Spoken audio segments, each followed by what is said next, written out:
Elizabeth Topham of Westfield, New Jersey, has been spending a good part of her senior year working on a problem in medieval history. Like Jerry, she looks forward to teaching in college. For the next 2 years, she'll be studying in England at Oxford University.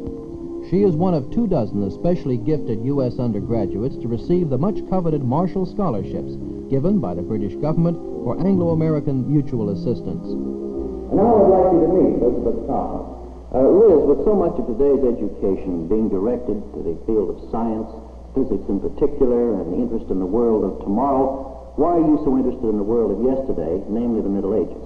Well, I think that a great deal of the world of today, and probably of tomorrow too, can only be understood in terms of the world of yesterday. It may seem strange to us at the current point to think of our system of law and many of our system of moral judgments coming directly from the Middle Ages, but I think this is true. You can trace a descent, for example, of the English common law directly from the 10th to the 12th century right into our current Constitution and our current system of jury trial.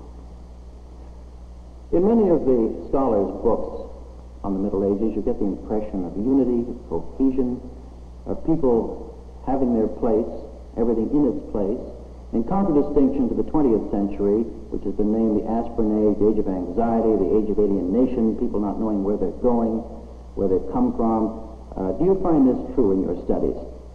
No, I don't. I think that perhaps you're oversimplifying the Middle Ages. I think that in this particular system, where you, from, let's say, the 10th to the 13th century, you have just as much, if not more, anxiety than you have currently. You have, for example, at the end of the 10th century, a very real fear that God is going to destroy the world, that man's sins are going to be visited upon him, and that not only the physical aspects of death, but the very horrible aspects of torture and hell are going to come upon him immediately.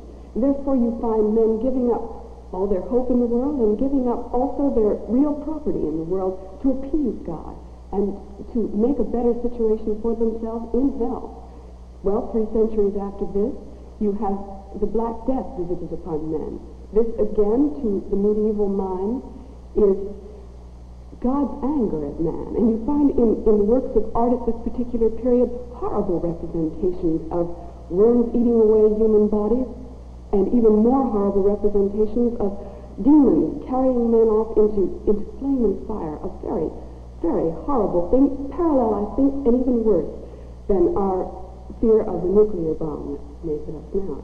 Why are you doing so much research, considering you're an undergraduate student, Liz? Well, because I'm in history, and because I don't think that history can be learned in terms of classroom experience. You see, history is not really a series of names and dates and events that have gone on in the past, but rather it's a process of mind, which involves being presented with a certain amount of evidence that has no inherent order in it itself, but which you as a historian put your mind to and draw out in order, as I've tried to do in the charts here. And as you do this and impose a coherence and a meaning on this evidence, you have history, and that's what history means.